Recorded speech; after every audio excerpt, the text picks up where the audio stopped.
I was just called that I shouldn't have used Rotimi's picture. I will use his picture because people know he was talking about me. He doesn't have to mention my name, and I'm not fighting him. I just want to put some records straight here.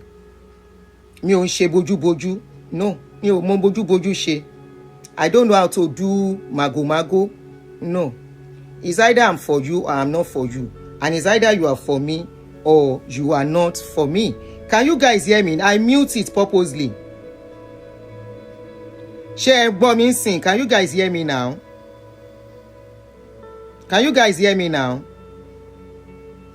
I muted it for a purpose because I was having a private conversation.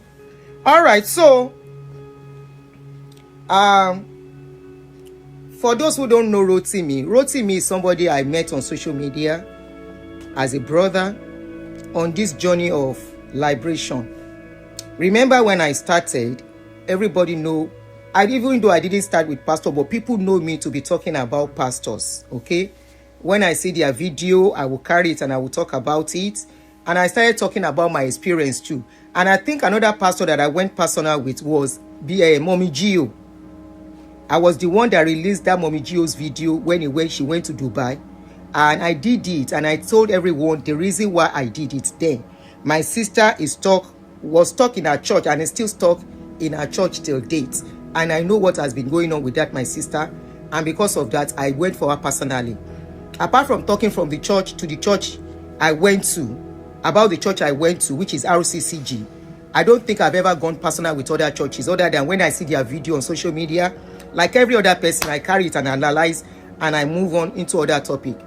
And suddenly at a point, before I go into that side, this Rotimi guy used to be known as Timmy Daniel on my page as a follower. Very active, and he was always commenting. Then suddenly one day, I saw his video on social media where he was talking. And I said, wow, this guy is firebrand though. Then I contacted him on how to reach me, and he reached out to me.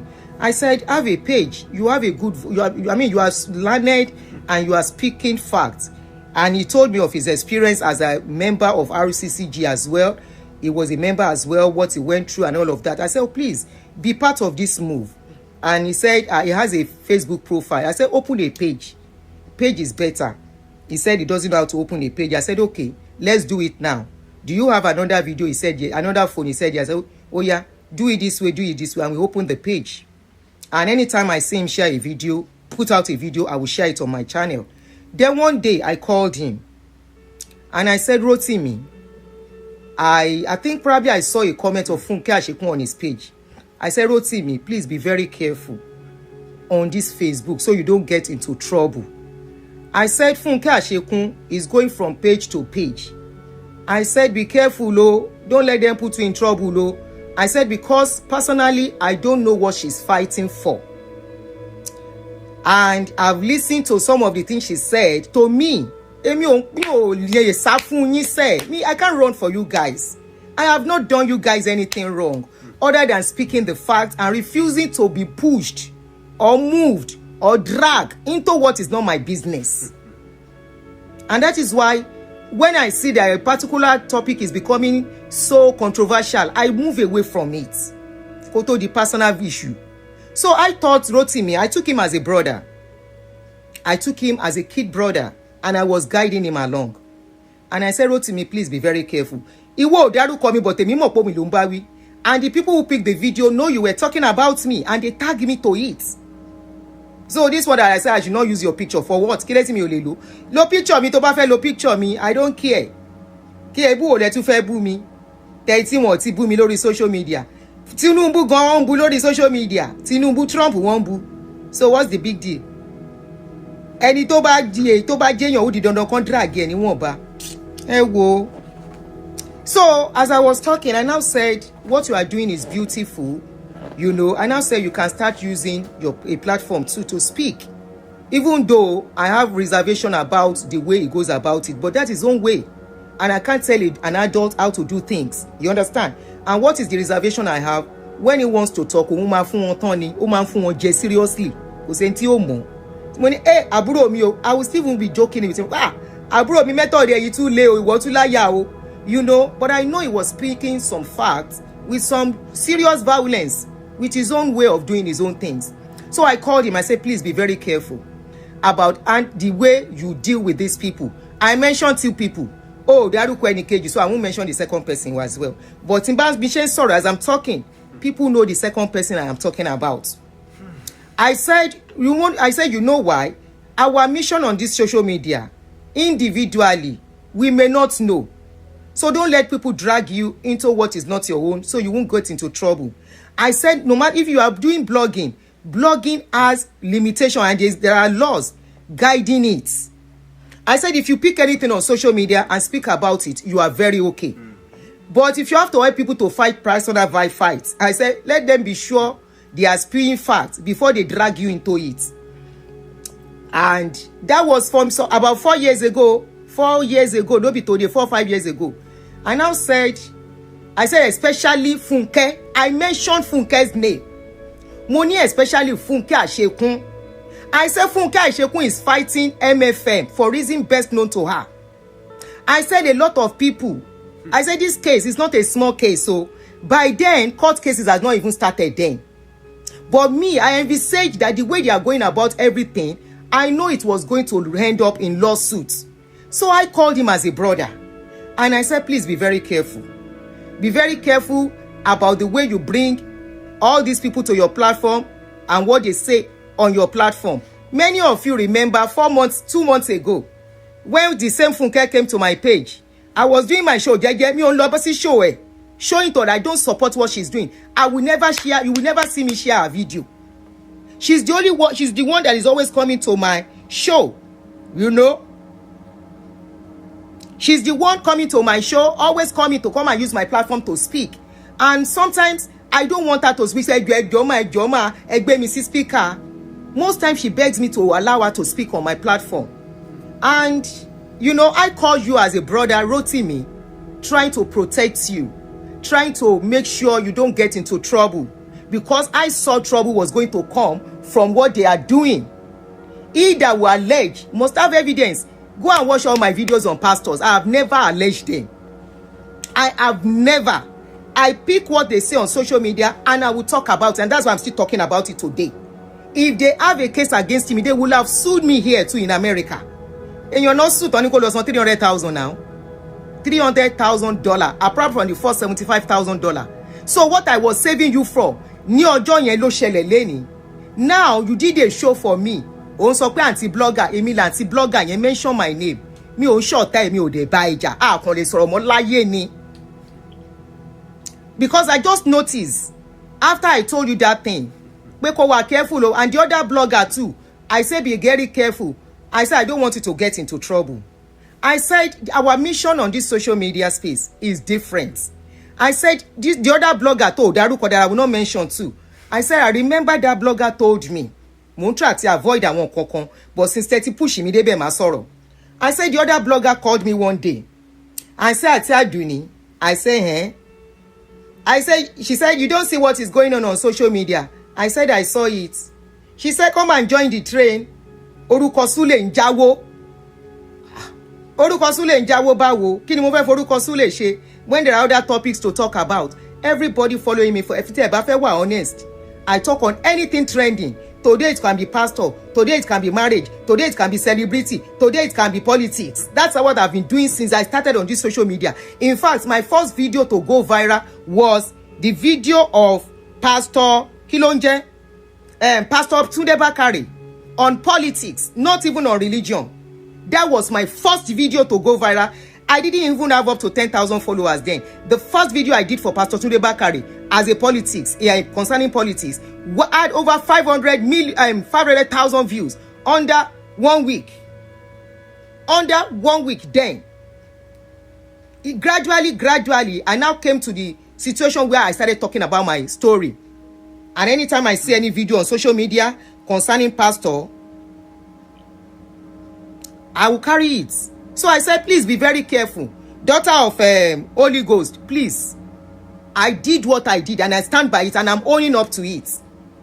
I take responsibility and I stand on the fact that I'm not wrong. Advising him to be very careful. What do you mean it's very wrong to say that?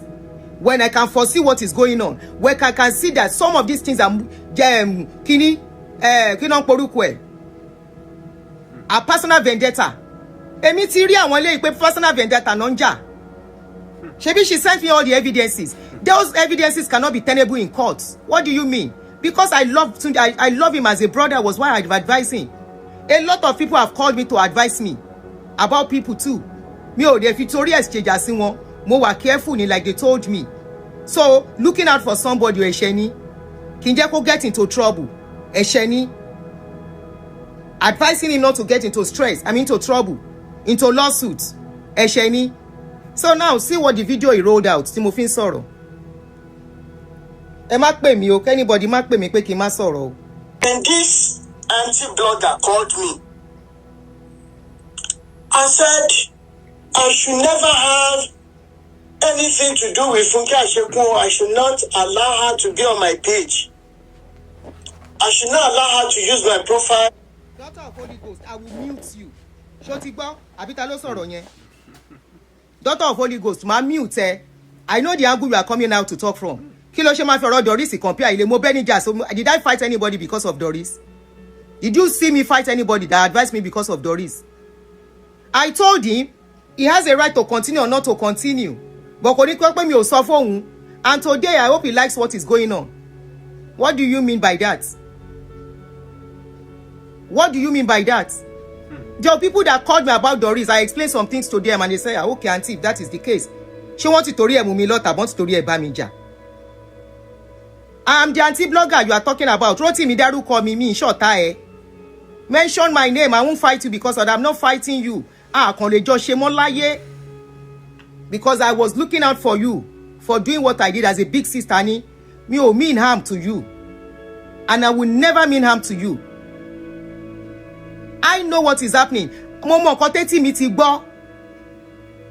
Èèyàn pè mí pé orúkọ Sule ń jáwó. That's enough for me to know pé personal issue lélẹ́yìí. Orúkọ Sule ń jáwó. What's the meaning of orúkọ Sule ń jáwó? Is that the liberation being created? Is that the awareness being created? Ṣé bí orúkọ Sule ń jáwó ẹ ti rí ibi tó dé now? Tí n bá jọ́dẹ̀ ń gbà yẹn as a newbie on social media. Kémi náà ṣe follow orúkọ Sule ń jáwó. Kí n tẹ̀bà tọrọ Sule. Nǹkan tẹ́mi sọ fún wọn nìyẹn pé be very careful.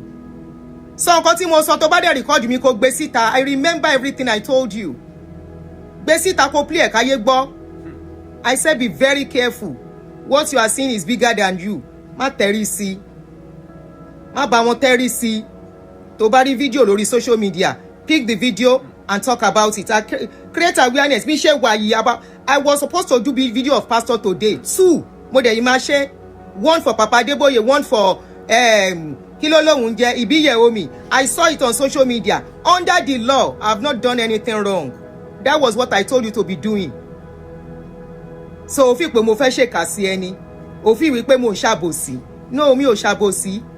Ẹni téèyàn bá mọ̀ rí one-on-one pàjọjọ́ rẹ̀ náà sọ pábòsí. They are not my friends. They wanted to use me and I was able to deceive her. They wanted to use me. I know they wanted to use me to fight their fights. Tí ó kàn mí. Ìjà tí ó kàn mí náà fẹ́ tẹ́rí mi sí and I said no.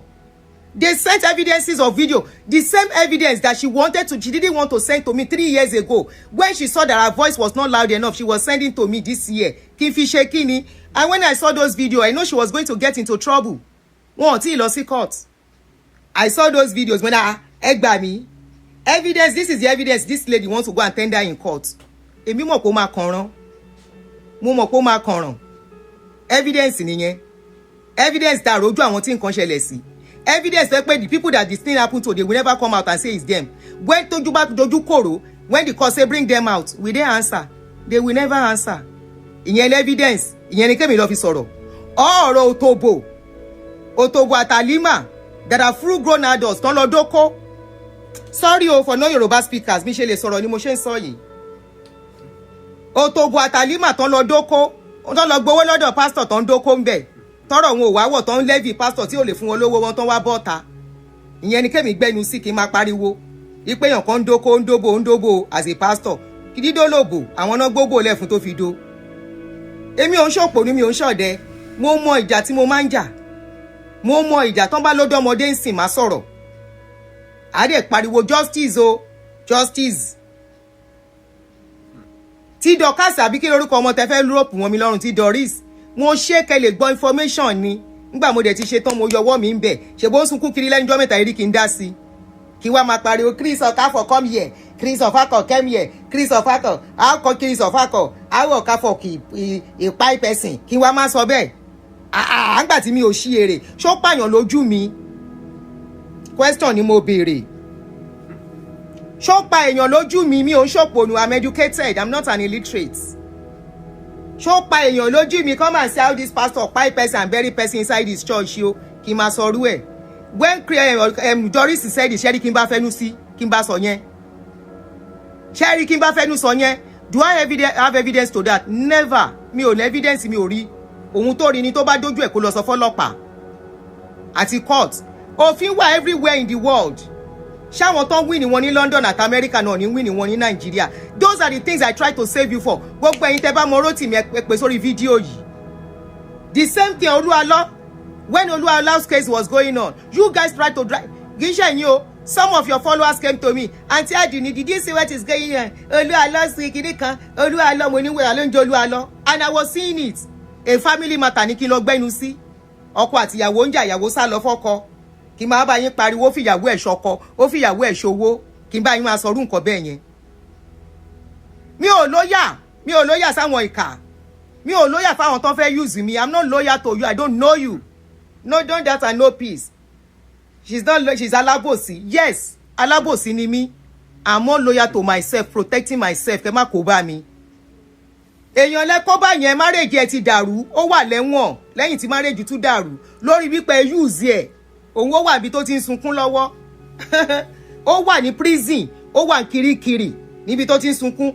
Marriage ẹ̀ náà tún dàrú. Tíyàwó ti sá lọ pé wàhálà yìí ti pọ̀ jù. Nígbà tí tó jẹ́ pé kọ́kọ́ use òun ó wà níbi tó wà. Èmi lọ dé àbí ó yá gbóhùn sókè àǹtí blogger àǹtí Adunni blogger proudly mi ò jalè ó yá. On my page to push out whatever she was pushing, that she was not ready to share all the evidences that if something happens, what evidence you use, blah blah blah. So I said that there is sense in what this. Mo sọ wípé I'm not ready to share some things, which was true until now. Ẹrù wà ní ọwọ́ mi tí mo fi sá sẹ́yìn ipa kò bá àdàbà lélẹ̀ yọ lọ́ọ́ má jẹ́ àrè. You said I told you that I'm protecting you. Òun lẹ tún gbọ́ yẹn. I was actually protecting you. I was actually trying to make sure you should be careful. That this fight, you can't fight, it's none of your business. MFM and Funke Asekun's fight. Má tẹrí sí ni sẹ́. Tó bá tẹrí sí ibi tó ti máa bá rẹ ò ní láìkí ẹ̀. Má tẹrí sí ni. Òun ló kó bá the other lady tó dárúkọ tèmi náà dẹ̀ ní dárúkọ. Òun ló kó bá. That is what has caused that what she's going through late. Is she the one that has problem with them? No.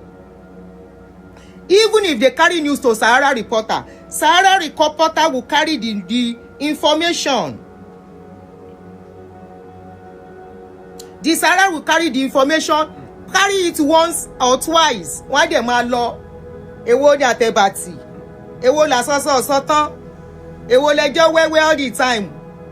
Olùkọ́yà Pharaoh is this, Pharaoh is that.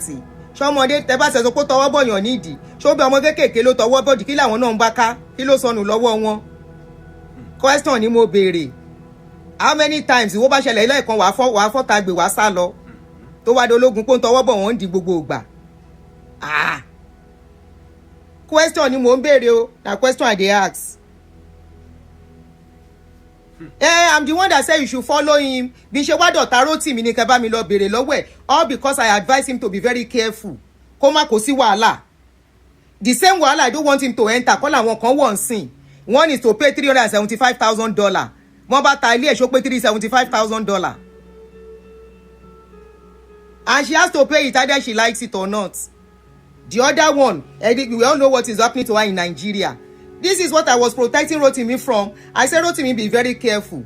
Don't meddle in this case. Okay, my brother, let him continue. My lè fún ẹ answer. Woman blogger is saying My own motive is different from any other person's motive. That is why I do my one-man battalion. It is not pride. When I tried to bring in some people to be with me, you saw what happened. They came because of... When you were to do your one-man battalion, remember you came to me when you were to open your page. I'm not taking credit for it. I have opened page for a lot of people. Èmi kọ́ ni mò ń ṣiṣẹ́. Ìwọ ló pè mí. You are the one that called me on that particular day. Tàfi wọ́n lè gé mi náà ni mo pè é.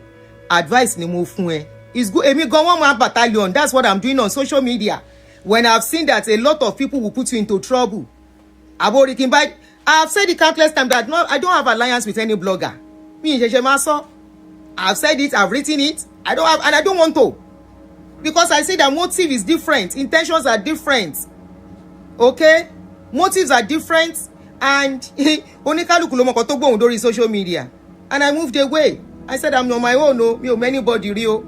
And I'm repeating it too. Again, me o mweri me o fojú kan eri. Àwọn tí mo fojú kan lẹ́ẹ̀kan ká tún má pàdé mọ́ láyé. May we never meet each other again. Láyé àti láyé. Èyàn abidi yanyan. Pastors are better than them.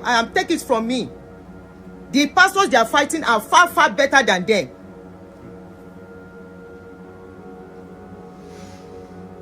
Money and ulterior motives don't came for fame. You all have seen it. And because they could not get these things, they decided to spread propaganda about me. That some of you, I see somebody screen recorded this. I saw comment. I am not on TikTok. I am not on TikTok. I don't know who is spreading propaganda about him. All I know is that Timbani mi ò gbọ́rọ̀ ni mo pa, mi ò mọ̀rọ̀ pa ntèmi. If I say he doesn't have problem on social media, on TikTok, I am lying.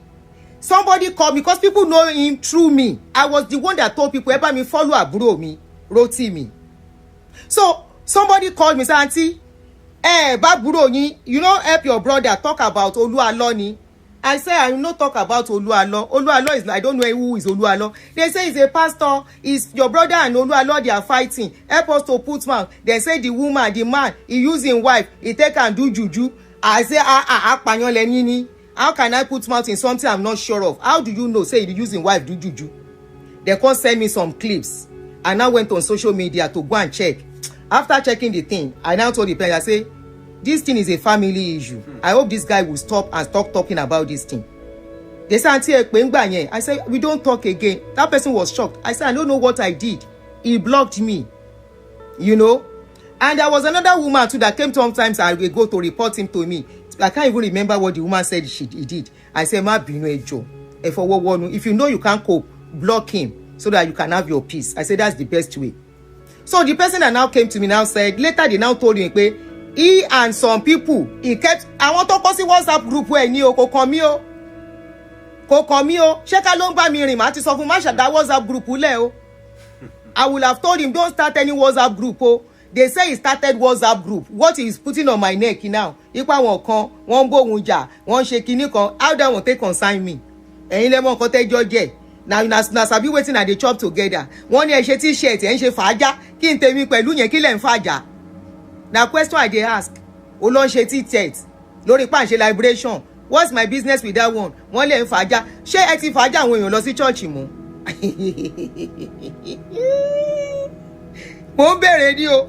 No, they now said they started fighting each other in that group. To the extent they are now alleging each other of doing juju. Mo ní juju báwo? Mo ní that's a lie. Mo ní yẹn ni mi ní gbà. Kò sí mo gbọ́ nǹkan tó kí ló ń lọ lórí social media téèyàn ò ní gbọ́. Àfi téèyàn bá ṣe báyìí pé ọ̀rọ̀ gèlè má wo bẹ́ẹ̀ ni kò wé kí n tèmi pẹ̀lú yẹn.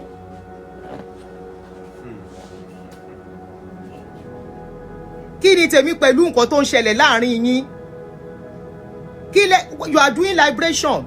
You are talking to people. Ẹ ṣọ́ra pẹ̀lú pastor o. Wọ́n bá gbowó yín wọ́n gbàgbé o. Wọ́n bá ṣe kinní o. You don't go to church 7 times a week o. Go only on Sunday o. And if you think your church you are going is not good, if you can stop. We are liberating. You don't have to go to church. Káyé ẹ̀ tó dá. You don't have to believe in all of this pastor. Kí wá ló ṣe wá dológun pàǹṣẹ t-shirt. Question ni mo béèrè. Everything ni mo ń gbọ́. Everything. Why do you have to have a WhatsApp group fún kíni? Kí lẹ fi WhatsApp group ṣe? èmi yìí I got to Facebook before you, mi ò ní WhatsApp group. Gbogbo yín lẹ̀ ń dá WhatsApp group sílẹ̀. Kí lẹ̀ ń fi WhatsApp group ṣe? O dẹ̀ ló dá dúró. If you stand alone, what are you doing with WhatsApp group? Ìwọ àtàwọn WhatsApp group ẹ wá jà. Ẹ jẹ́ kí ní consent lára fídíò yẹn sí mi. Mo pray pé ẹni yẹn ò tí sùn. Why European ìwé kí ló pọ̀ ẹ̀mí pẹ̀lú yẹn? Yes, I called you about Funke. Yes, I own up to that 100%. I say be very careful. The fight she's fighting is a personal vendetta. Now, gbogbo àwọn tó ń jà fún tó ń use tó fẹ́ lò as witness, majority wọn gan ti ń rí. Ẹni sùn ọ̀rọ̀ ń bọ̀ ọ̀rọ̀ ò tí ì dé. Ọ̀rọ̀ ń bọ̀ ọ̀rọ̀ ò tí ì dé. Kó lọ jàjẹ́ pẹ̀lú Olúkọ̀yà kó lọ dájà. That's not awareness. Personal vendetta is different from awareness. Is Olukoya the only pastor doing bad in Nigeria? You have told your own experience, whatever he did to you. You say he's doing some things to other people. Let them bring their mouth. Nobody if anyone wants to come along. You pick some other topic, you get so wrong pay. Ohun lè ṣe kó sí trouble. That was what I was warning you about. Tí mo dọ̀tá Eleni. And I'm glad you show who you are. Kí ló kàn mí pẹ̀lú ẹ mo gbowó lọ́wọ́ ẹ nàbí mo mú ẹ rí. Mo mú ẹ rí. Ṣé mo gbowó lọ́wọ́ ẹ pé mo fẹ́ fi jẹun àbí mo fẹ́ fi sanwó ilé àbò pọ́pọ́ mo dá WhatsApp group ńlẹ̀ tán tí ń dáwó èmi Adunni Adé láyé èmi ò sí ibi ìdọ̀tí mi ò dẹ̀ ń sí ibi ẹ̀gbin ibi ọ̀wọ̀ náà tí ń bọ̀wọ̀ ó gbọ́ pé mo dá WhatsApp group ńlẹ̀ kó yá o ó yẹ ìdáwó o yẹ àfẹ́sọ̀wé ṣe kinní kan o à ń lọ síbi kinní kan o débi pé màá gbẹ́sẹ̀ lẹ́sẹ̀ màá ní mo lọ ń investigate ọ̀rọ̀ tí ó kàn mí lórí awareness ẹni sún mo ti ní mo ń bọ̀ máa get àwọn videos yẹn fún yín lọ́la kò tí ì tẹ èmi ni mo ní kọ́ bẹ́ẹ̀ jà lórí WhatsApp group ẹni nǹkan tó dà yín pọ̀ èyí máa sọ síta tẹ́ fi jà ní WhatsApp group yín ó yá. Some of you there are saying jargons that you do not know. Okay, so I now went back to Funke Asekun. Meanwhile, in 2021, there is an Igbo brother of mine, Raphael. He already shared some things with me that I have. Some of you have seen it. But they were not just enough for me to post or for me to work on. So, well, let me let it slide. I'm a big money, I can pay go. So when Funke Asekun will send me the evidences she had, I just quickly jumped to conclusion that it is what I had before, since 2021, that she sent to me. I was like, there should be new people, there should be people that will be willing to speak. So I was using wisdom to go with things. So, this woman blogger who started running her mouth all over social media against this fight and all this.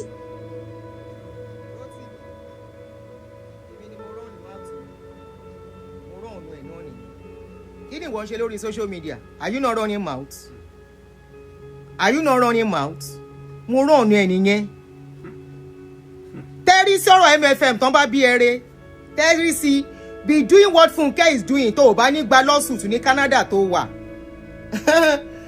Olukoya doesn't need to come to America to fight his fight. $375,000 ló wà lọ́rùn Funke tó ń pariwo. Ó yá máa sọ̀rọ̀ lọ. Òpònú ló pè mí àbí. It was less than 2 weeks. I saw that Funke Asekun was on a platform. Because Funke Asekun is always roaming about. She's a roamer. Ṣé mo pé? You saw Funke on my platform because Funke will not let me rest. She wants to be using my platform to sell her propaganda. Ó mọ iye ìgbà tí màá rí kọ́ọ̀lẹ̀ tí mi ò ní gbé. Ó lọ fẹ́ máa lo propaganda. Mi ò pé sórí show mi. Mo ṣe show mi jẹ́jẹ́ ló wá bá mi. Tó bá jẹ́ yẹn ló ń dùn ẹ̀. And because mo ti rí one on one. Bóyá before that or after then. Lóní ẹjọ́ máa mo fẹ́ sọ̀rọ̀ ni ma. Ẹjọ́ máa. So kí ni kí n ṣe at that point? Wọ́n lé mi ni mo lọ gbé wá ni. Did I ask her to come? She's a Roma. I've told you. Torí ẹni wọn ni mo ṣe pè. That was why I called you. And I know I could, even if she comes to me, I could handle it better than you. Because èmi tí mo nǹkan tó ń ṣẹlẹ̀ máa fọgbọ́n gbé. And on that particular day, I used wisdom when she came to my page to come and speak. She was begging, Joma, I need to speak. Joma, and I said, okay. Do you want to come outside? She said, yes. Mo de gbe síta. Mo ṣe show lọ́wọ́. She came and I said, okay, we are listening. Ọjọ́ yẹn, some people called in. Wọ́n ní kó sọ nǹkan. They should say what went wrong between her and Olukoya. The fight with Olukoya is not ordinary. Did you see me speak for Funke? I didn't speak for Funke. Olualo, they brought Olualo's case for you. You saw how you stood in the gap without knowing that Olualo's wife ran away. You were talking as if you live inside Olualo's house. That is what I will not do with anybody. If they have a case against me, they will have come to me and sue me here in America the way they sue Funke. But they don't have a case against me. I won't stop saying it. I know I could handle it better. That was why I was warning you. That was why I was protecting you. I said, be very careful. Funke, I don't know the fight she's fighting. Don't let her come and use your platform. Don't let her come and use you. I said it and I stand by it. Yes, I said it. Mo ti sọ fún Funke pé yes, but when she confronted me, I said, yes, I said so. Wọ́n sọ fún mo ní, yes, I did. Only did you at any time told Rotimi to be careful of me? Mo ní, yes, I did. I said it should not meddle on the issue of MFM. Mo sọ bẹ́ẹ̀. Ṣé sọ fún ẹ pé monetization ọ̀rọ̀ MFM nìkan ló mówó wá ni? Ṣé mo ń sọ̀rọ̀ MFM pẹ̀lú owó tí mo ń rí? Mi ò sọ̀rọ̀ MFM. Kí ni mo fẹ́ sọ lórí ọ̀rọ̀ MFM? Did I go to their church? Do I truly know what is going on? Anybody that something is happening, let them bring their face out. Èèyàn kò ní sá pamọ́ síbí kan. How will I know if they ask somebody to come and lie to get me? And I will say, oh yeah, tell me the story. Oh yeah, give me evidence. I will log evidence irọ́.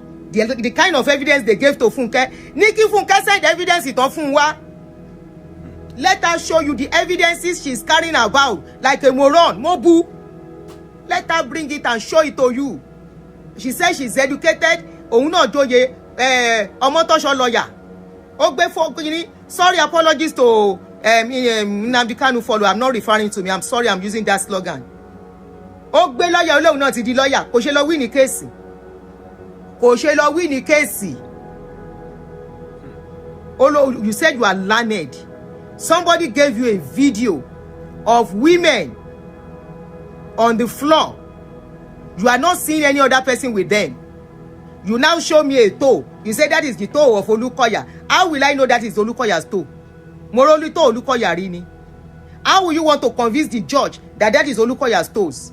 Question imobere. Those are the evidences Funke is running with. He is now using. Look, there is a particular guy. Bobo yembu mikiri. Ori ti e buru. Anu ẹ ló ṣe mí. Toro ti wà lágbèdì ayé méjì báyìí. O lè wọ Nigeria. Èyí Rwanda bí wọ́n sọ fi ẹ sọ pamọ́ sí. O lè kúrò ńbẹ̀. Wọ́n ti fàyè sí semicolon. Ọmọ kékeré tó yẹ kó lọ wáyàwó kó máa ṣe ilé kó máa build life ẹ. Wọ́n fi ẹ sí agbede méjì. The other guy Richard ó wà lẹ́wọ̀n. Ìran mi ò ṣẹ̀wọ̀n rí. Prison will not be from me. I reject it. Ishe in Jesus' name. With wisdom. I reject it with my head intact on my neck. Not following crowd. Not after who is coming to watch my show. No, Amy. I do my show. I talk on anything. To the money crowd. To ma wo. Timba drop video to get 200. Timba ma fi ṣe tán. To ba ma di job kejo awo 20,000. Kí ni mo tún bá ká? Mi ò níṣẹ́ tí mò ń jẹ ni. Èmi ti ṣiṣẹ́ dé wí pé mi ò ní ìdá ti sá kiri wọn. Mo ti ṣe iṣẹ́ mi débẹ̀. Àwọn ọmọ ti ṣe gọ̀lọ̀tọ̀ wọ́n ti ga jù mí lọ, wọ́n ti níṣẹ́ gidi. Eré kí ni mò ń sá? At this stage, màá sáré social media, màá sáré monetization, màá ní ó yá bring evidence. Wọ́n wá gbé evidence. They now gave her a video of women moaning, doing house. Hey, oh, ah. Tí ó bá jẹ́ pé ọkùnrin mi ló finger wọn ńkọ́. Tó bá jẹ́ pé àwọn fúnra wọn náà lo rọ́bà fi finger ara wọn. Ìyẹn ni kémi gbé dání as evidence and go and show at the court say he's doing tikarodi. This is the video of the tikarodi. Oh no. Ìyẹn ni kémi gbé kiri as evidence. Ìyẹn lẹ fẹ́ gbélé mi lọ́wọ́ as evidence. Ṣé evidence tán gbélé ẹ lọ́wọ́ nìyẹn tó rò pé Funke sòótọ́ ọ̀rọ̀? Ó báwọn ṣe rú ẹ̀. wá bára níbi tí ò ti da àánú ẹ̀ ò ṣe mí ó jẹ́ máa wá fídíò tó kàn ré ní kó máa fi sọ̀rọ̀ ẹ tiẹ̀ kó máa lọ kó máa tiẹ̀ sí wàhálà tiwọn advice tí mo fún ẹni ẹ torí mi àzọ̀ta mo sọ fún Funke tó confront mo ní yes I said so ṣé evidence nìyẹn evidence ni oh no ouch oh no ta ni mo mọ̀ tó tọ́ kó bọ̀ wọ́n dì í níbi tó wà is that one I will go and present in court ṣe bó gbede kóòtù on lè dànù fúnra ẹ̀ ló fẹ́ nu ẹ̀ sọ ó ná lé kóòtù lé òun dànù ó ní kóòtù nírú evidence wèrè wo lòun gbé wáyìí at the end of the day wọ́n slam ẹni $300,000 $300,000 ló máa fún MFM ní America not Nigeria èmi ò ń ṣe òpònú sẹ́ẹ̀ èèyàn kan ò dẹ̀ lo lórí mi nobody will use my head I am not an illiterate I am not a dullard I know what is within my scope of what I do as blogger. Oh no, ni kẹ́ ń gbé dání. Oh no, even the people that sent message to her, they said you can't want slam any lawsuit again. Say I don't send you message to bring my show out. What is keeping Richard in the jail today? Because she brought out Richard's conversation at the court. Richard wà lẹ́wọ̀n dìsígbà ṣe ń sọ yìí. Bàbá ní bàbá tó lọ́mọ. That guy has been through so much. Mi ìmọ̀ kan tó tún wá tí ò rọra lọ after the release her to go jẹ́jẹ́ and waka go jẹ́jẹ́. He went to go and start doing evidence wèrè. Ó lọ ń ṣe evidence òfò. Ó wà lẹ́wọ̀n sìn. Ó wà lẹ́wọ̀n. Please take sentiment out of this thing. Law is law. Put sentiment aside. And if you think èmi ò sọ̀rọ̀ dáadáa, you yourself tẹ́ ń wò mí tẹ́ ń comment ẹ̀yin oní commenter ìsọnù. You wicked content commenters that push bloggers into trouble. Ẹ gbójú yín jáde, ẹ wá fi sọ̀rọ̀. And if you say I'm afraid, yes, I'm afraid. You know why? If you have something precious in your hands, you will be afraid to get into trouble. I have too many things I've worked for in my life to get to the stage I am. It is not at the time I'm supposed to do like this.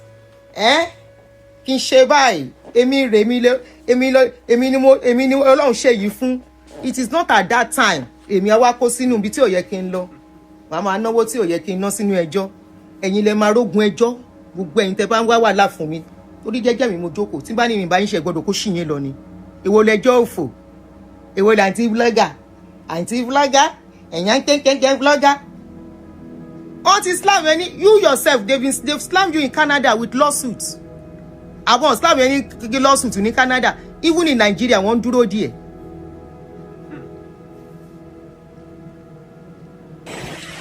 And I was like, wow.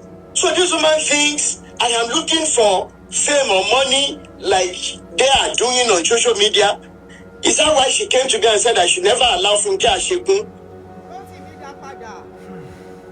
Rotimi dá padà. Àwa ti tó lé tán kí social media tó dé. Ó kí ló gbọ́? Mo ti tó ilé tán kí social media ti dé tó dé. Èmi ti jẹ́ èèyàn before social media. Ó gbọ́ tán ni. Ó gbọ́ story ni. Tọmọdé ò bá bá tán abárọ̀bá dẹ̀kẹ̀rẹ̀ bàbá ìtàn. Ọmọdún tèmi tí mo ti ń wọ̀lú tí mo ti ń jáde tí mo ti ń ka millions. Dá padà àwọn wo náà wá coins in social media.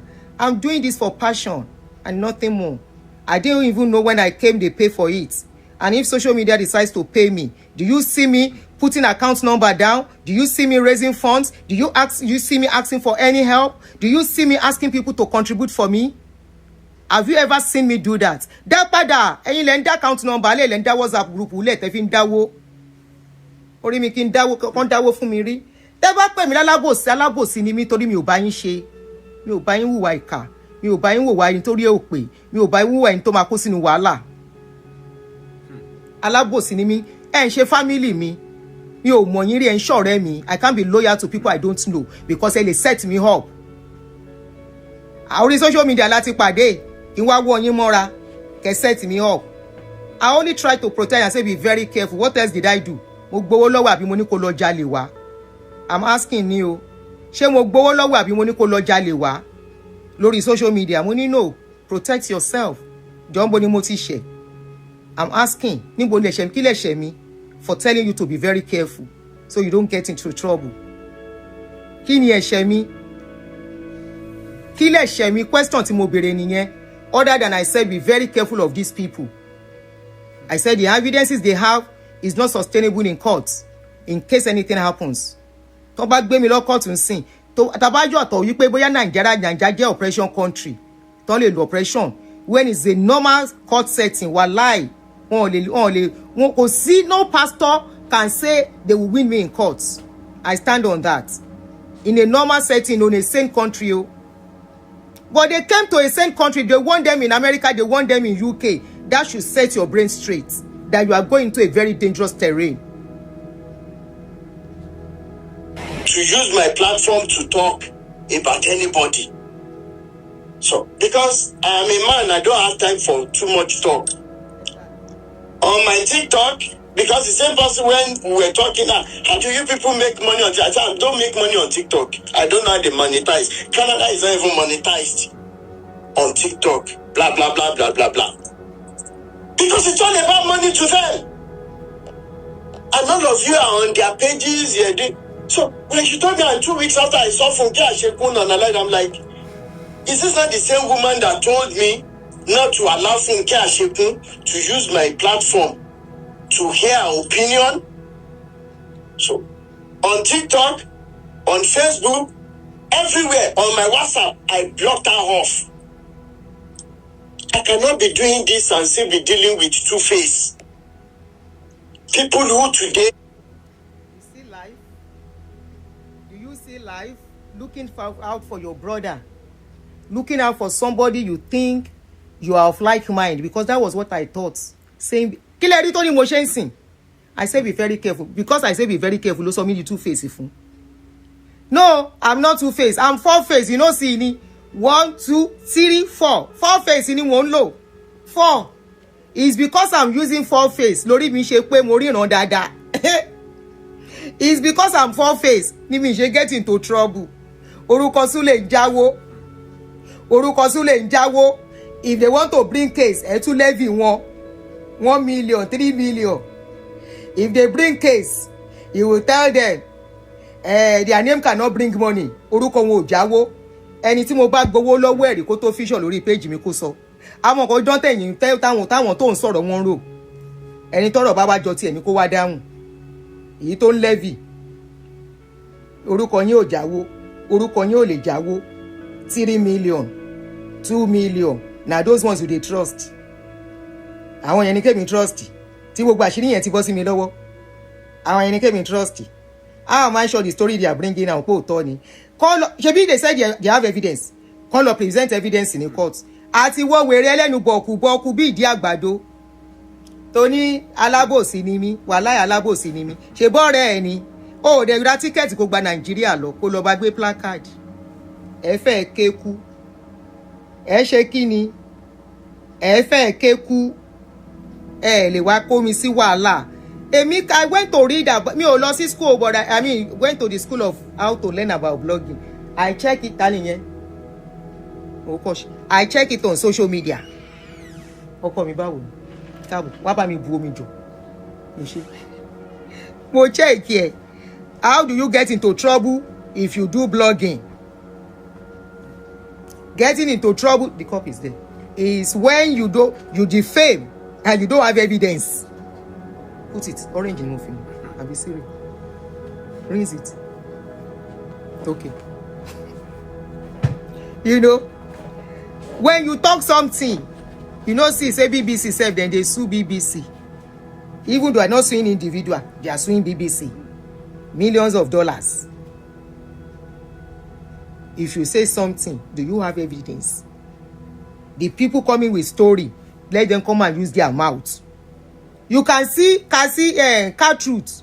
Car Truth now has a document. Níbi tó lédè, ọmọ ọlọ́mọ. Níbi tó lédè, Car Truth has a document. And say, if you are coming, you have to sign. Kó tó sọ̀rọ̀. Know that you will come and talk, and tomorrow you will run to case ìbàdé. Those are the things èmi ti kọ́ about this job. Tí mo fi wò wípé, I will not put my mouth. Say orúkọ Sile ń jáwó, tán fẹ́ kí n ṣe. Kí ló kọ́ mi pẹ̀lú orúkọ Sule ń jáwó? Ṣé orúkọ Sule ń jáwó ni kí n dúró dè? Orúkọ Sule ń jáwó wọ́n pa àwọn ọmọ 4. Wọ́n pè èèyàn 7. Orúkọ Sule ń jáwó wọ́n tẹnumọ́. Téèyàn fi kó sínú wàhálà. Kí wá ń tèmi? nígbà tó ń pariwo tó ń fa wàhálà ẹ̀yin ò gbọ́dọ̀ sọ pé tó ẹ̀yin tẹ́ jẹ́ close friend that you are close friend you cannot say enough now it's okay ẹ wá lé mi ò lóyà kí ló kàn mí àti wà lóyà kí ló kàn mí pẹ̀lú loyalty what is my own with loyalty to you I know you ni you don't know what loyalty is you don't dey loyal to people who don't know you or you don't know how can I trust people tó ń sọ pé orúkọ Sule ń jáwó go and trust them kí n kó sí wàhálà kan wá tì mí pa eléyìí ò dá kankan mọ́ this one no sabi anything ó yá gbà ṣé bí they gave me some things to be talking about mi ò dáhùn ni they will forwarded a lot of things ó yá talk about this one sọ̀rọ̀ ń pẹ́ ni wọ́n ní mo busy I don't forget bí ṣe yẹ nìyẹn they will now send another one aunty Adunni ó yá this one I just collected it from so person ó yá go and talk about it you see me come and talk kini go and check my page na wetin I see on social media I go carry go and check it the only one that is not on social media that I talk about is the church I went to and if it's in a normal society I go sue them for damages I go sue them as dem traumatize me as dem collect church wey we put our money into I go sue them redeem ma sue redeem carry normal society ni ma sue wọn ipò wọn ni kí n ka fowó wa bẹ̀rẹ̀ church we use our money to start church after my husband die they say make I dey go they say I don't have a right to the place they will come and tell me whether we dey na then start the church we go court shey they no dey win your pastors for other churches ni and other country wey dem dey collect church from them rada you people think say all of us we are in the same class because we are on social media or because I dey do like mama grandma I'm a grandma if to say my children born on time so I have to mind my I have to behave ẹ̀yin lẹ máa farúgbó orí lẹ máa fi ṣẹ̀wọ̀n gbogbo ẹni tó bá rọ ìmọ̀ràn mi tó rò pé mi ò lóyà kí n lè lọ sẹ́wọ̀n ẹ fẹ́ kí n lọ sẹ́wọ̀n kí n tó show loyalty I am not loyal I don't want to be loyal na by force is it by force to be loyal I'm still talking about pastor till today I still talk about pastor which day which pastor ni mo ìsọ̀rọ̀ ẹ̀gbẹ̀yìn ẹ jẹ́ n wo show pastor tí mo ṣe èmi yìí máa sọ̀rọ̀ pastor lọ wàláì mo yìí máa sọ lọ mo sọ̀rọ̀ tẹ́mú pastor níjẹta 3 days ago mo sọ̀rọ̀ tẹ́mú pastor mo sọ̀rọ̀ pastor George Ritabi 5 days ago àbí 4 days ago I still dey talk about pastor I talk about covenant which day I still dey talk about pastor wetin I see on social media I go carry I want to talk on Ibiyomi I go do that one tomorrow I no go fit talk after this one again àwọn wo lẹ sọ̀dẹ̀ kí ló ní Rotimi kí lẹ̀ ṣẹ̀ mi ojọ́ kalẹ̀ ń ṣe òrẹ́jọ́ rò torí mo advice ẹ ni mo ṣe dèèyàn burúkú tó bá gbọ́ advice mi ni the case you have with Oluwalo you won't have it because if I was close to you I would have advised you and say Rotimi I would have told you that Oluwalo's case is a family issue you don't meddle into such from what I can see the husband and wife are fighting not the one that will be doing show 8 hours torí orúkọ Sule ń jáwó torí mi bá yín ṣe yẹn because I didn't do that for you maybe you should go and ask ẹni tó help lọ sí UK why are they fighting today tá bá tú pẹ̀pẹ́ yẹn wẹ́ sá lọ the young man came to comment on my page he said we are fighting I can never pray for her his curses I will be giving her mo ní kí ló dé ọmọ yẹn tẹnu bọ̀rọ̀ ó tẹnu bọ̀rọ̀ with some evidences but of course agbẹjọ́ ẹnìkan dátọ̀ àgbà òṣìkà I don't know what transpired between of them and I don't have intention of coming out to talk of it but ẹ bá yẹ dárúkọ mi sọ̀rọ̀ tí ó kàn mí pé àbòsí ni mi orí yín burú báwo mo ṣe jẹ́ lábòsí ṣé ẹ jẹ́ family mi ni are you my siblings tí máa fi sọ pé free lágbájá o free lágbájá tá bá tún sọ free lágbájá tu ọjọ́ ta sọ when I say free lágbájá ẹ lábòsí ni mo ṣe mo na now comot my mouth when dem free am wetin concern me ẹ tún lálábòsí ni mi èwo lẹ fẹ́ gangan talk about her don't talk about her don't talk about her talk about her èwo lẹ fẹ́ mo dẹ̀ ti yọwọ́ pátápátá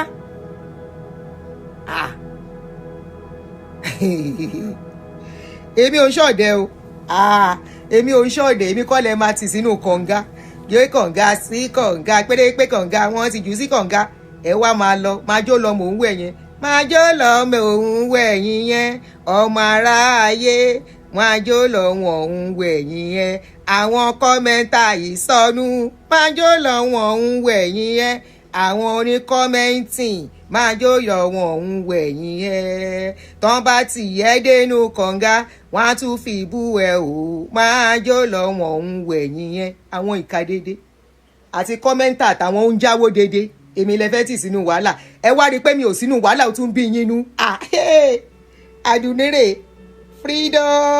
freedom is sweet ẹ bá fẹ́ kú ẹ lọ kú mi ò bá yín ṣẹ̀wọ̀n mi ò dẹ̀ bá yín lówó ẹjọ́ kíyẹn ló tún wá kí wá ló fàjà Adunni talk ẹni tó ní mo talk fún I said yes I talk àbóní mi ò deny ni I didn't deny Aunty Adunni yes I spoke with Rotimi Daniels okay did you at any time tell Rotimi Daniels to talk to me not to do I say yes I said Rotimi should be careful with MFM issue ohun lẹ gbọ́ yẹn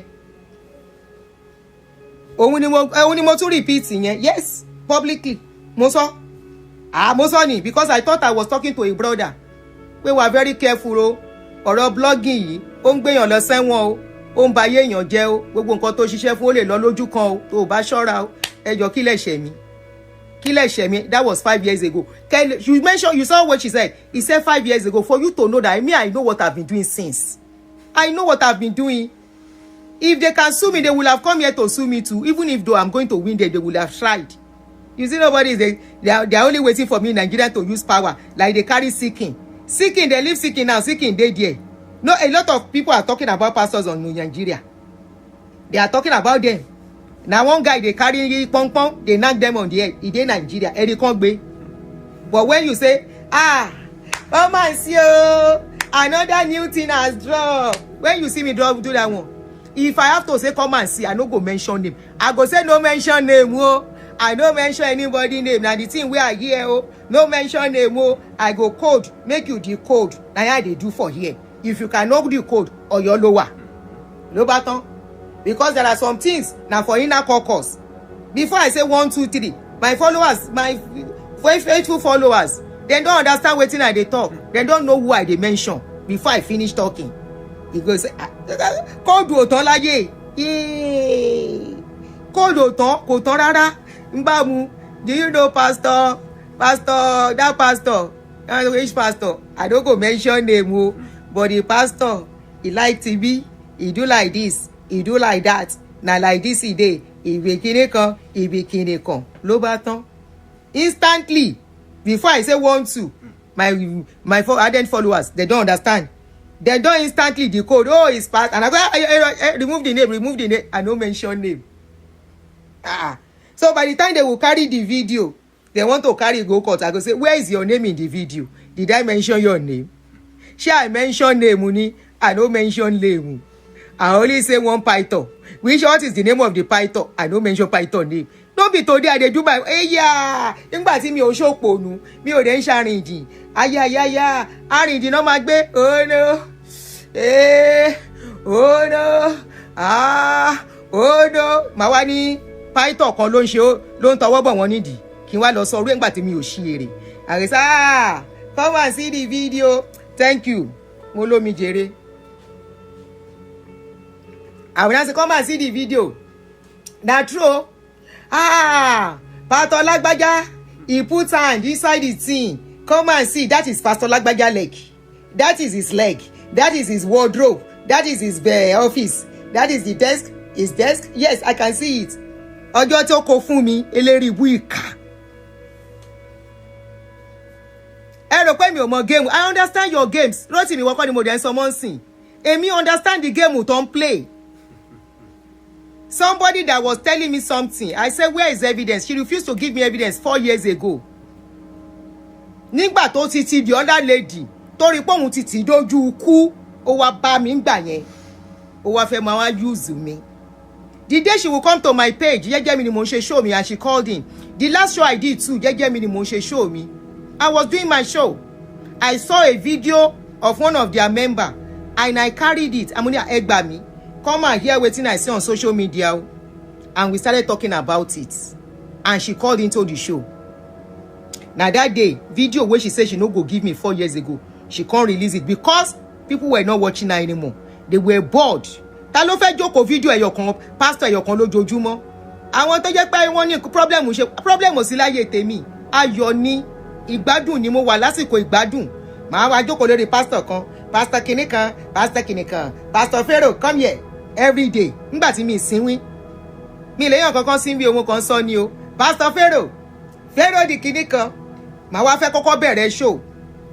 Father in heaven, how I love you. Let's pray before we start the show. We lift your name above the earth as we worship in your presence, in our praises. May your màá kọ́kọ́ ṣe yẹn. Nígbà wá ṣe yẹn tán, Father in the name of Jesus, we just want ẹ̀dẹ̀ fẹ́ free yàn. Àdúrà lẹ máa ti kọ́kọ́ kó sí wọn lórúkọ ro. Òun náà ṣe ń dáwó fún yín. Wọ́n ṣe bá yín dáwó ẹjọ́. Tí ò bá sí yẹn wọn bá yín. If it is not that, my followers, àdàfẹ́yìn followers mi tẹ́jẹ́ follower gidi. Wọ́n á ní àǹtí Adunni, a gbọ́dọ̀ bá yín bẹ̀. Ẹ fi kéèsì yẹn lẹ̀, máa dẹ̀ gbọ́ sí wọn lẹ́nu. Èmi ò láwọn follower tán máa dáwó ẹjọ́ fún mi, mi ò láwọn ọ̀kà. Ìkà làwọn follower yín, àwọn commentators sọnù. But we stand by you. We are you on this. Ṣọ́nbà yín ṣẹ̀wọ̀n. We are with you on this. The 300,000 plus 375,000. Ṣáwọn náà máa san. My followers is àǹtí Adunni àní dáwó fún yín o. Tẹ́ bá fẹ́ ká fún yín lówó fún nǹkan mi à fún yín. Ṣùgbọ́n ẹ má wà wàhálà. Mo ní ẹ kúkú mọ̀ mí kó tó dé ní. Mi ń wá wàhálà jẹ́jẹ́ lọmọ kó mi ń lọ. Ẹ wá lọ àkọ́kọ́ lọ sínú ẹ̀mí bí ẹni tẹ́mi gbé. Father, we want to thank you. Oh Lord, we bless you. We pray against Pharaoh. Pharaoh in the mighty name of Jesus. Pharaoh, ṣọ́ọ̀ṣì Pharaoh ń kún sí ni lójoojúmọ́ o. Lè stop àwọn èèyàn kan má lọ sí church ẹ yé tanra yín. Awareness. Anybody wey in head go correct by themselves. Wọ́n tọ́jí. Some of them, now when something happen, some from their awareness we are creating without talking to us, they will reason. A lot of people have reasoned with us and they move away. Gege. Some, they have to show breakfast. Father, we want to thank you. We bless you in the name of Jesus. Pharaoh, we come against you, Pharaoh. Pharaoh, you will shake it. Pharaoh, we bind you. Pharaoh, come up, Pharaoh, tell him pray for. Who tell you say any prayer there anywhere? I want Pharaoh to mọ nǹkan tó ń ṣe. I want pray lórí Pharaoh. That Pharaoh you are praying for himself, no say prayer, no they do anything. That is why since you've been praying against Pharaoh, Pharaoh is still talking. Pharaoh is still is progressing.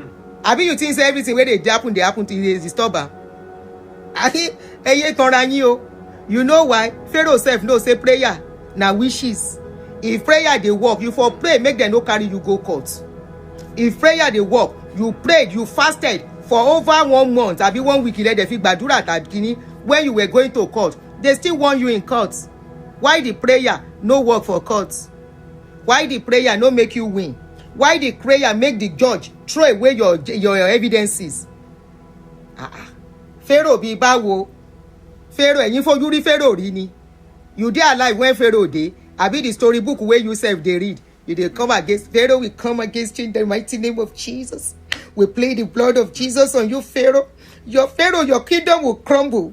Pharaoh, your kingdom will crumble. Pharaoh, your time has come.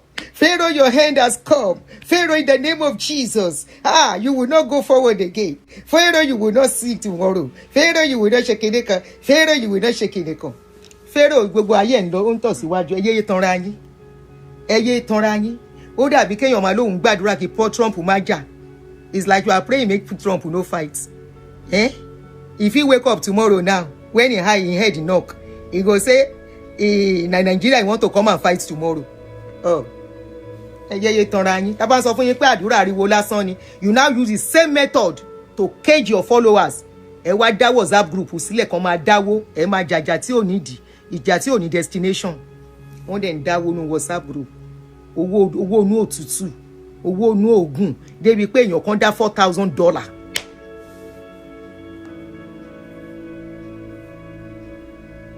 Owó inú òtútù. Ẹ jẹ́ a máa gbọ́ lọ. Tọ́n bá lọ appeal, tọ́n bá ní good reason láti appeal, no ma jẹ́ kán appeal. Tí wọn ò bá ní wọ́n throw appeal wọn dànù. How do you take a third party evidence and those people are not physically present? You want to go and fight, use it to fight in court.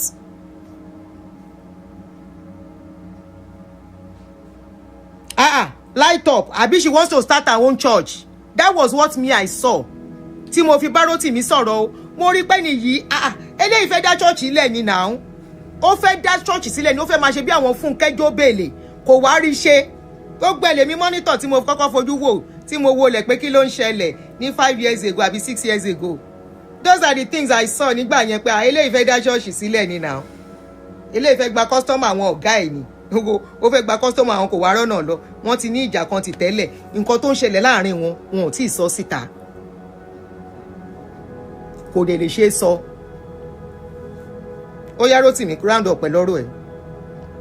They are with you, trying to get things from you. Only tomorrow they do whatever they can do to get money. I don't deal with that.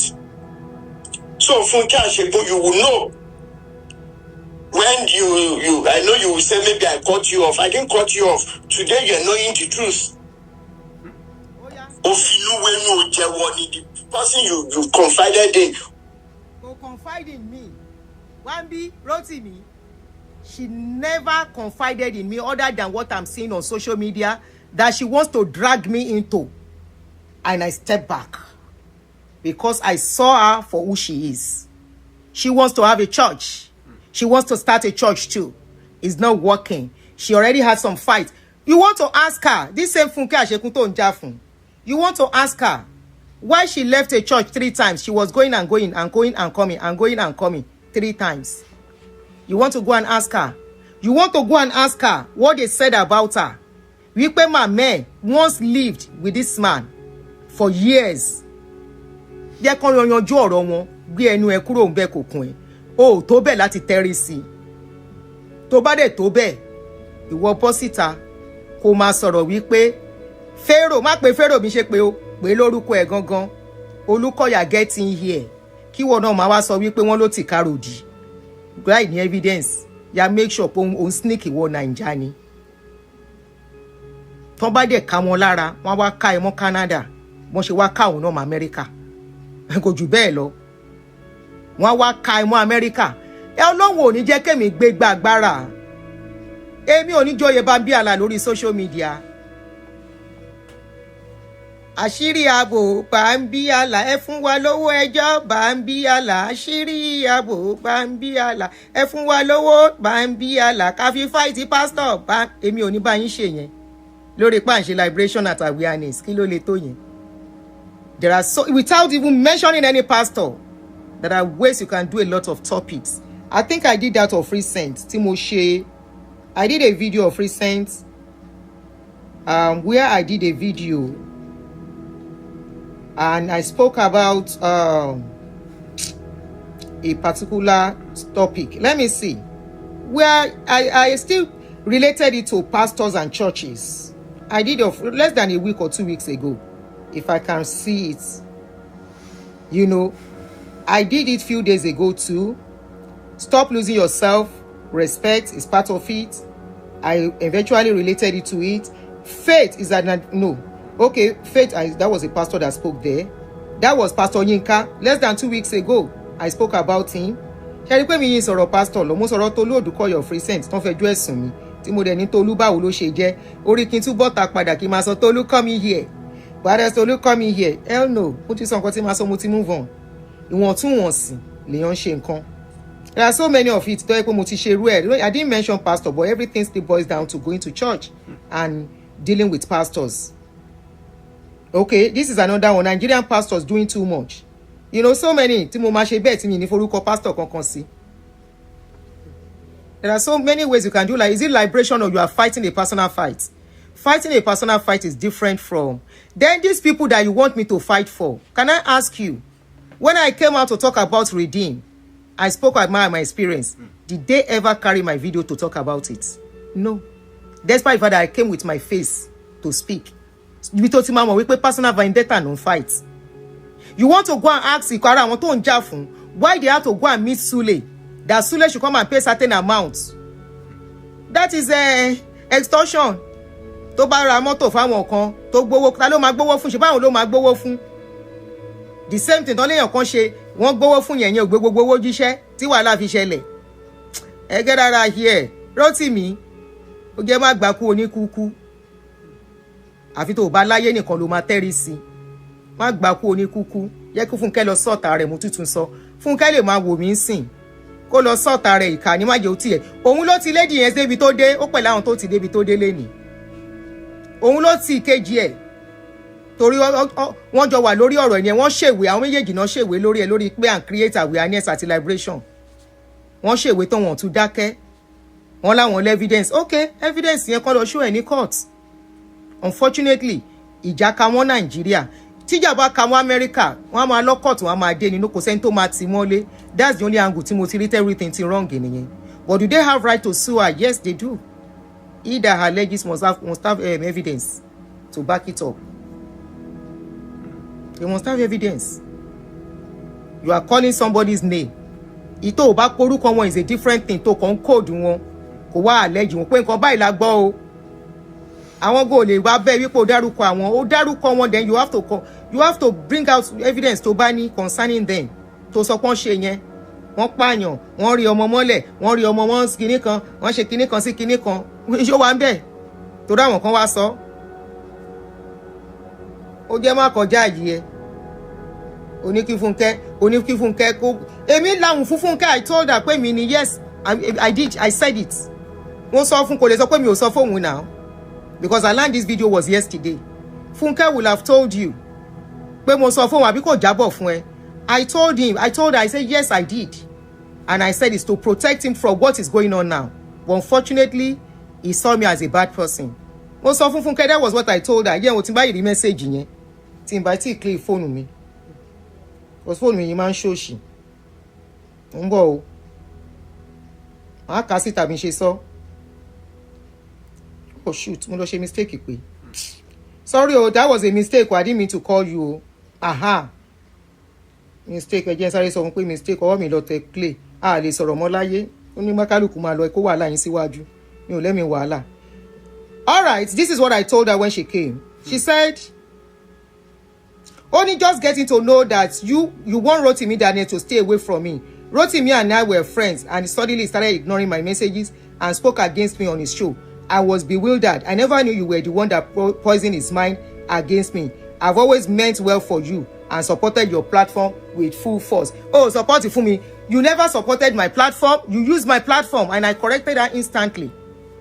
Okay? Supporting somebody's platform is sharing somebody's video, always there and all of that. But if you always come, láti wá lo platform me to speak your mind. All the times you called on my show was to speak about Olukoya. And I remember the last time before the court case started, before this wahala started, I said, don't use my platform what you are trying to say because you can't verify this. I was doing my show on that day. And you started, I said, no, don't mention his name. Especially for this kind of sensitive issue. We never knew this was going to come up. Nígbà yẹn. Èmi gbọ́n sẹ́, ọmọ ọgbọ́n ni mí. And I responded, I said, yes, I said you should be very careful in getting involved with MFM issue and should apply wisdom so it doesn't get into trouble. Gbogbo ẹ̀yin wà ńbí. Yes. When I said you should not get into trouble. All right? And I told her there and there, I said, you never support my channel. I am not a baby not to know what support is. Rather, you use my platform when you are need amplifying of your issue. Let me see where any one of you join hands with me on RCCG issues. I said I stand alone and made it clear I have no affiliation with anyone or with any blogger. After I saw what was going on, it doesn't mean I have anything against you. I'm only protecting myself. Ohun lẹ gbọ́ yẹn. Mo protect ara mi ni. Mo mọ nǹkan tó ń ṣẹlẹ̀, mo mọ nǹkan tí mo ń gbọ́, mo dẹ̀ mọ nǹkan tí mo rí. No, irọ́ àkóbá gáfárà àkóbá àdàbà bàbíyà ńlá ọlọ́run má jàrí bàbíyà ńlá ogun ẹ̀wọ̀n bàbíyà ńlá ọlọ́run má jẹ́rí ìran mi ò ṣẹ̀wọ̀n mi rí kọ́ ni máa kọ́kọ́ bẹ̀rẹ̀ ní at the age of 60 ó yá gbóhùn sókè ṣó ti parí àbókùn. Was the person that told me not to allow you. With wisdom, you already know who that person is. I won't say much because I already promised somebody close to my heart not to mention name. I'm the one immediately mention orúkọ tí. Then this anti-blogger. Oṣé, I am the one. Èmi ti mention mo dẹ̀ gbé feature ẹ sí. Mo dẹ̀ confirm pé mi ni. I am the one reason tí mo dẹ̀ ṣe nìyẹn ìwọ náà dẹ̀ ti rí bó ṣe unfold tó bá wá rò wípé o lẹ́mìí ẹ̀ o lè jàjà yẹn ìjà tó lè jà ní ó ṣojú ẹ̀ kòrò o ní evidence ọ̀tọ̀ ni kán gbẹ́jọ́ wá ọ̀tọ̀ ni evidence ọ̀tọ̀ ni kò ní evidence ọ̀tọ̀ ni káwọn tó ń gbẹ́jọ́ wá kán rẹ́dí àti dúró pé yes àwọn làwọn gbélé ẹ lọ́wọ́ ṣó ti yí ẹ bọ́rọ̀ ẹjọ́ ṣe ń lọ nìyẹn sentiment ò dẹ̀ bẹ́jọ́ a ní di ẹrù ẹlẹ́rù sórí ká fa tiwa dání ṣé wọn pé wọ́n yìí young ìwọ lè tẹ́rí sí ọmọkùnrin dẹ̀ ní ẹ́ ọkùnrin máa ń pọ̀ lẹ́wọ̀n ìwọ náà lè lọ join ìwọ̀n tó bá ń wù ẹ́ ní ló máa rógun ẹ̀wọ̀n but as ọmọkùnrin tó láyà o lè táyà èmi àyà ó gbé òjò báyìí lọ sórí mi ṣáńkó lọmọ ṣáńkó ràṣìdì tí ń bá dúró gbogbo ara mi àǹtí bọ́lá ń jọ rí mi wọ́n fọ̀n mí báyìí ni gbogbo àwọn tó ń bá rí mi wọ́n máa ń gbé mi àǹtí Àdùnní ẹ̀jú báyìí lọ wọ́n máa gbé mi sọ́wọ́ rockabye baby mommy is near mama is a lady and that's very fair wọ́n ṣe máa ń gbé mi nìyẹn àǹtí bọ́lá wà ń bí wọ́n fọ̀ mí jọ ìmú ní àǹtí bọ́lá èmi màlẹ́ gbé wọn ní àǹtí Àdùnní mi ní gbé yín kẹ̀ ẹ̀jú báyìí lọ ṣáńkó lọmọ wọ́n dẹ̀ fọ̀ mí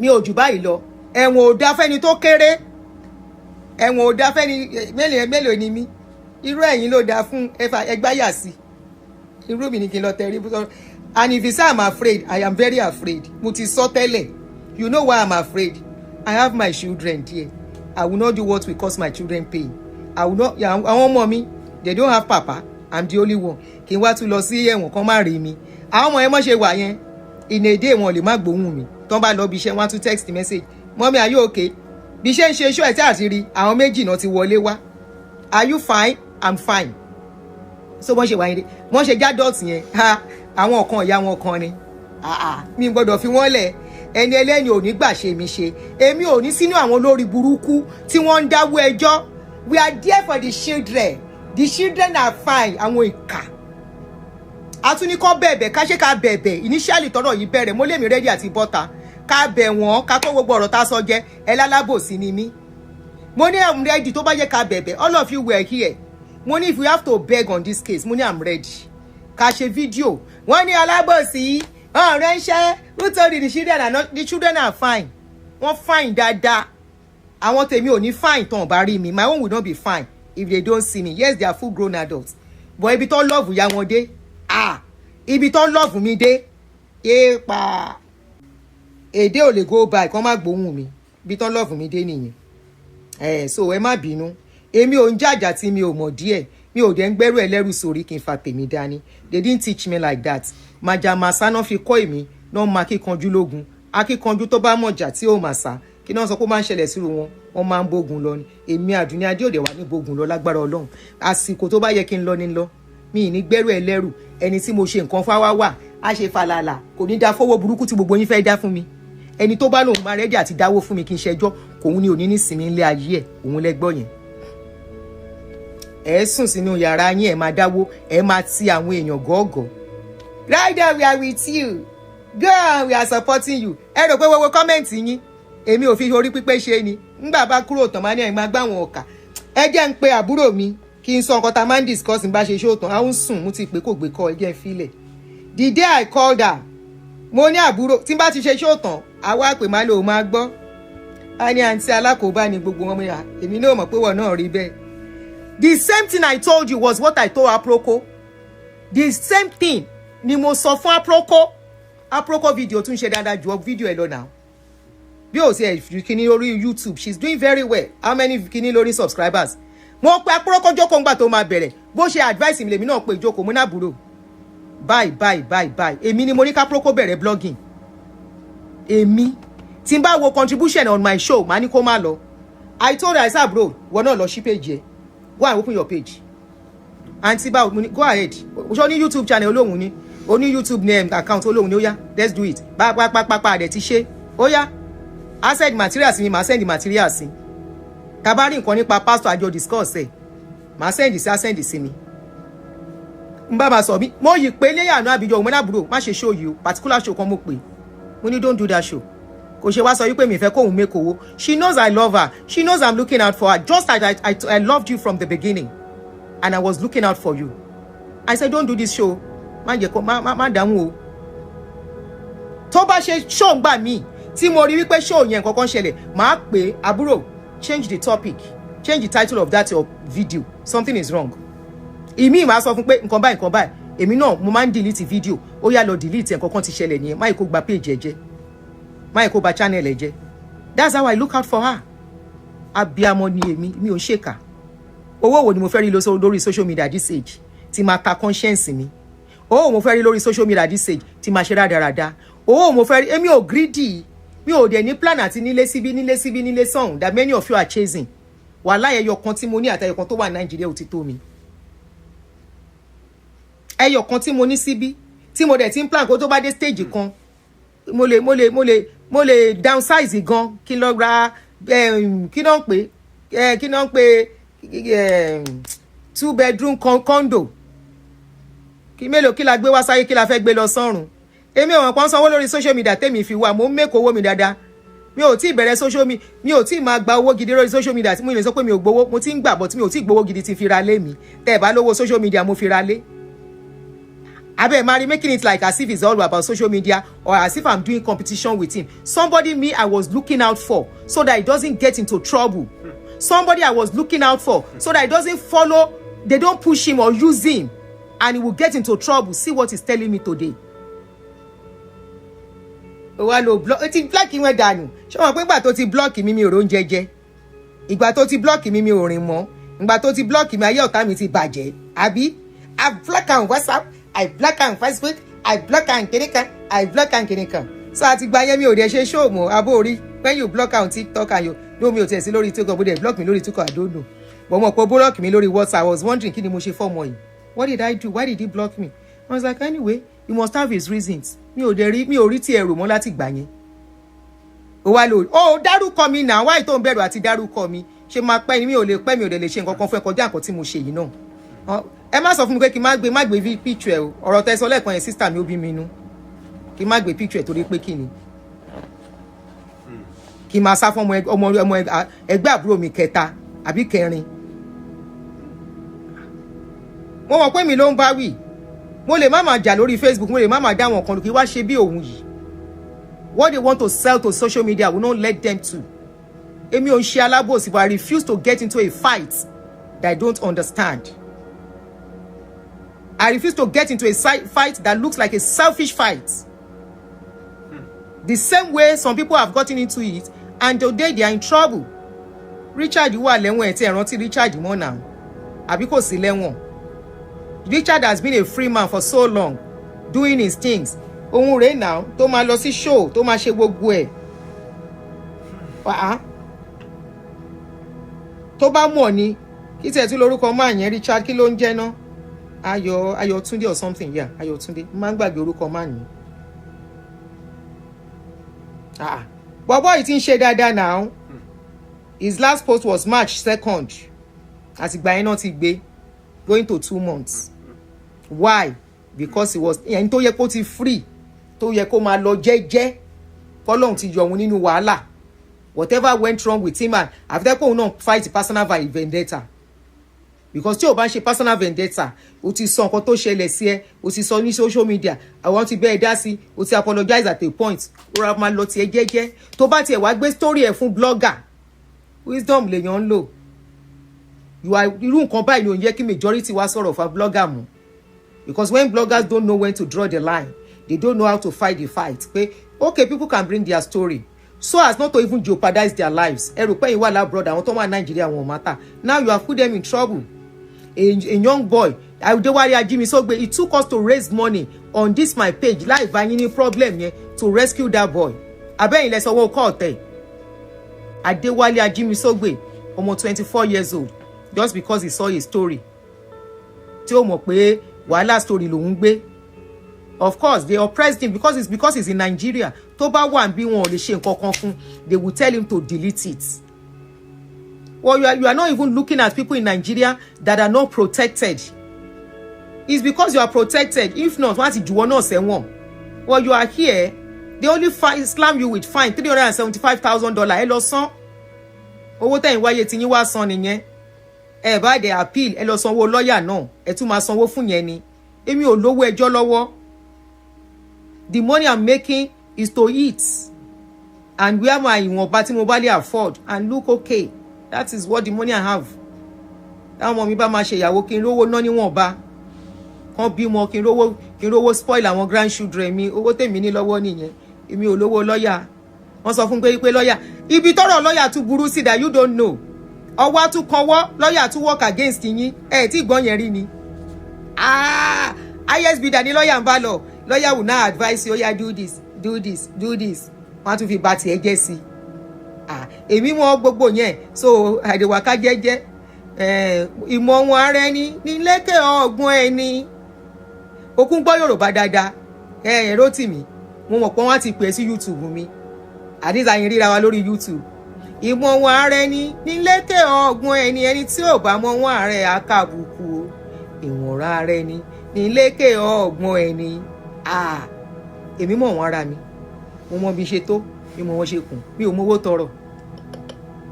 Mi ò mọ help. We need to pay lawyer fee. Mi ì mọ̀ ṣe. We are paying money for appeal. Mi ì mọ̀ ṣe. Kì í máa bọ́ta lójoojúmọ́. Latest on my court case. Ẹlẹ́dàá mi kò rí mi kọ̀. Gbogbo ara mi kọ̀. As it is, we want to pay lawyer by the grace of God and we are going to pay. Elukaya, you are just looking at us. Pharaoh, I will bring you down. Ṣé ẹ̀dẹ̀ sí rí bring down? Rotimi, park one side. Ṣó ti gbọ́? Tó bá dẹ̀ fẹ́ respond. Mo ti ṣàlàyé káyé gbọ́. Èmi kọ́ lẹ máa bà lórúkọ jẹ́. I just want to make this straight. I don't care whatever you say after this. I want the public that they are trying to feed a wrong narrative. Mi ò ń ṣalábòsí. Mo mọ nǹkan tó ń ṣẹlẹ̀. Mo mọ ètò tún dípà. Mo lè rọra ṣe báyìí. Èmi ò forúkọ anybody jáwó. Màá sọ̀rọ̀ ní ó mówó wá kò mówó wá. Kò ní ibi ò lè pa mí. Ní ṣe wà yìí. Mo ti wà ní semi retirement bí ẹni tí ò ṣiṣẹ́ mọ́ ni. Mo dẹ̀ yín ń dán bí àwọn ọmọ mi wà ń bẹ. Kí ló tún kù tí mò ń bá ká?